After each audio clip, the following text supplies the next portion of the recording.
ভারতীয় ক্রিকেটে এক নতুন যুগে শুরু হলো। অনেকদিন ধরে জল্পনা চলছিল যে ভারতীয় ক্রিকেটে হেড কোচ কে হবে, সেখানে এই নিয়ে তো জল্পনা কন্টিনিউ ছিল, বিভিন্ন রকম নাম সেখানে উঠে আসছিল। যেহেতু রাহুল দ্রাবিড় বলেছে যে সে আর কন্টিনিউ করবে না, তো সেখানে বারবার উঠে আসছিল যেটা মেন যে প্রধান নাম যেখানে উঠে আসছিল যেটা গৌতম গম্ভীর। তো এই গৌতম গম্ভীরের যে জল্পনা চলছিল যে গৌতম গম্ভীর হেড কোচ হবে, সেটা অলরেডি খতম হয়ে গেছে। একদিন আগে ঘোষণা হয়ে গেছে যে গৌতম গম্ভীর ভারতের হেড কোচ। এই নিয়ে তো কথা হবেই, কিন্তু তার আগে একটা কথা বলে রাখি, প্লিজ আপনারা যদি আমাদের ইউটিউব চ্যানেলে নতুন হয়ে থাকেন, প্লিজ আমাদের ইউটিউবে সাবস্ক্রাইব করে দেবেন আর ফেসবুকে ফলো করে দেবেন। আর হ্যাঁ, প্লিজ লাইক অ্যান্ড শেয়ার করতে ভুলবেন না। তো গৌতম গম্ভীরের অধ্যায় যেমন শুরু হলো, তেমনি শেষ হলো রাহুল দ্রাবিড়ের অধ্যায়। রাহুল দ্রাবিড়ের এরাতে দেখতে গেলে আমরা লাস্ট ওয়ার্ল্ড কাপ পেয়েছি, আর গৌতম গম্ভীরের এরা সবে শুরু হলো। গৌতম গম্ভীরের এরাতে গৌতম গম্ভীরের যদি পাস্ট পারফরমেন্স বলা হয় অ্যাজ আ কোচ হিসাবে বা মেন্টর হিসাবে, তাহলে সে লাস্ট সিজনেই আইপিএল এ কেকেআর এর হয়ে একটা ট্রফি জিতিয়েছে as a mentor. Lucknow super জায়ান্টসের 2 বছর মেন্টর ছিল, লখনৌ সুপার জায়ান্টসকে 2 বছর সেমিফাইনালে কোয়ালিফাই করিয়েছে। প্লাস যদি অ্যাজ আ ক্যাপ্টেন হিসেবে দেখা যায়, তাহলে কেকেআর এর হয়ে সে অ্যাজ আ ক্যাপ্টেন 2টো ট্রফিও দিয়েছে। যদি অ্যাজ আ প্লেয়ার হিসেবে দেখা যায়, গৌতম গম্ভীর কিন্তু 2007 সালের ওয়ার্ল্ড কাপ ফাইনালে আর 2011 সালের ওয়ার্ল্ড কাপ ফাইনালে সেখানে কিন্তু খুবই ভালো একটা রান করে।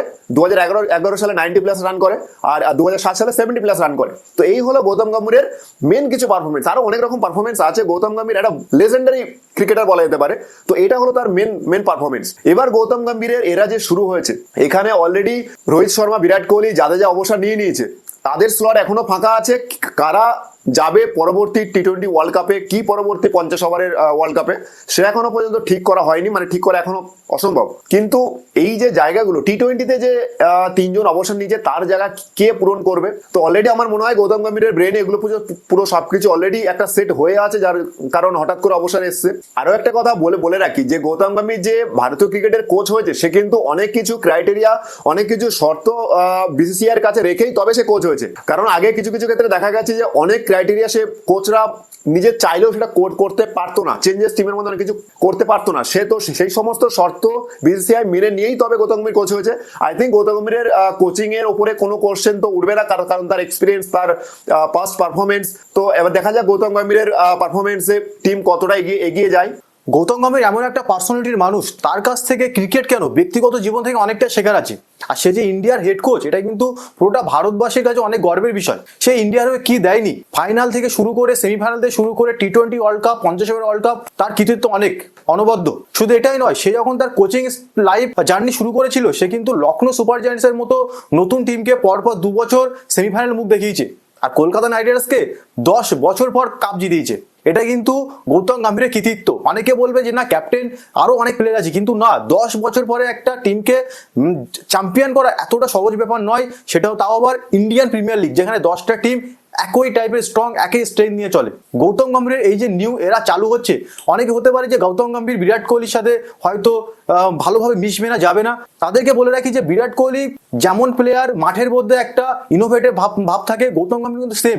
আপনি গৌতম গম্ভীরের গেম যদি তার প্রথম দিকে দেখে থাকেন পাকিস্তানের সাথে, সে কিন্তু আর্গুমেন্টে প্রথমেই যেত। কারণ টিম ফার্স্ট, যে টিমের হয়ে খেলছো সেই টিমকে অবশ্যই ব্যাক করা, বা সেই টিমের যদি মেন্টর থাকো, সেই প্লেয়ারের প্রতি যদি কেউ অভদ্র আচরণ করে বা বাজে কোনো কথা বলে, তার কিন্তু গাইড করা অবশ্যই মেন্টারের কাজ। কারণ মেন্টার, হেড কোচ, এরাই কিন্তু সে বাড়ির মানে কর্তার একটা জায়গা। তো সেখানে গৌতম গম্ভীরের ব্যক্তিগত বা পার্সোনালিটি মানুষ হিসেবে কোচ অবশ্যই দাবিদার। কারণ গৌতম গম্ভীর এমন একটা মানুষ, সে কিন্তু পুরো টিমটাকে নয়, সিলেকশন কমিটি থেকে শুরু করে ডোমেস্টিক সার্কেলে যেসব প্লেয়ার এসে তাদেরকে রেসপেক্ট দিয়ে টিম আগে নিয়ে যাবে। সে তার কোচিং সিস্টেমের আগেই সে কিছু কন্ডিশন দিয়েছিল, সেটা হয়তো অফিসিয়ালি নাও হতে পারে, কিন্তু কিছু হয়তো ইঙ্গিত দেখা গেছে। সে সেখানে বলেছে যে ডোমেস্টিক প্লেয়ারদের থেকেই কিন্তু টিম গঠিত হবে। রঞ্জি ট্রফি থেকে টেস্টের টিম আসবে, সৈয়দ মুস্তাক আলী, বিজয় হাজারা আইপিএল থেকে টি20 ওয়ানডে টিম হবে, আর 3টে ক্যাপ্টেন আলাদা হবে, বা 2টো হোয়াইট বল, একটা রেড বলের টিমের ক্যাপ্টেন আলাদা হবে। এটা কিন্তু ভালো থিঙ্কিং। কারণ যে রেড টিমের প্লেয়াররা, তারা কিন্তু অনেকটা রেস্ট পাবে, বাইরে খেলার সুযোগ পাবে, যেগুলো ইংল্যান্ড, অস্ট্রেলিয়াতে যে কাউন্টি ক্রিকেটগুলো হয়। যারা ডোমেস্টিক ওয়ানডে হোয়াইট বল খেলছে, যখন রেড বল ক্রিকেট খেলবে না, তখন কিন্তু তারা তাদের অনেকটা ভাবার বা তাদের গেম নিয়ে থাকার অনেকটা মানে ফ্রি টাইম পাবে। মানে এগুলো থেকে কিন্তু টিম আরো অনেক স্ট্রং হয়। টাইম ফ্রিলি বা বাইরে খেললে এতে কিন্তু অনেক এক্সপিরিয়েন্স গেইন হয়, আর আরো টিম আরো স্ট্রং হয়। দেখুন, যখন নতুন একটা হেড কোচ আসে, তার পছন্দের কিন্তু batting coach, bowling coach, fielding coach, আর যারা ম্যানেজমেন্ট আছে সব আলাদা চেঞ্জ হয়ে যায়। যেমন রবি শাস্ত্রীর আমলে ছিল সঞ্জয় বাঙ্গার, ভরত অরুণ, কিন্তু রাহুল দ্রাবিড় আমলে কিন্তু আমাদের বিক্রম রাথোর থেকে শুরু করে টি দিলীপ ফিল্ডিং কোচ এরা এসেছিল। গৌতম গম্ভীর আমলে যেটা শোনা যাচ্ছে যে Abhishek Nayar, batting coach, bowling coach Vinay Kumar, fielding coach maybe Jonty টিরোস হতে পারে। কিন্তু অভিষেক নায়ার কিন্তু কলকাতার একাডেমির একটা খুব গুরুত্বপূর্ণ সদস্য ছিল। কলকাতার যে জুনিয়র প্লেয়ারগুলো এখন ভালো পারফরমেন্স করছে তার পিছনে কিন্তু অভিষেক নায়ারের অনেক বড় হাত।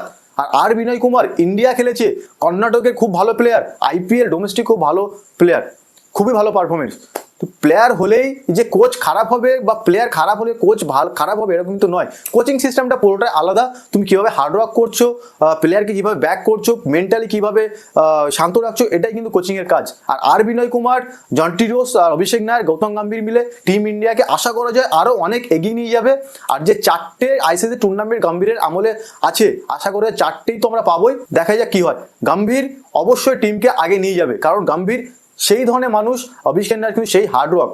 আর বিনয় কুমার ইন্ডিয়ার একটা অনবদ্য ডোমেস্টিক ইন্ডিয়া সার্কেলে অনেক বড় হয়েছে, এটা কিন্তু অনেক।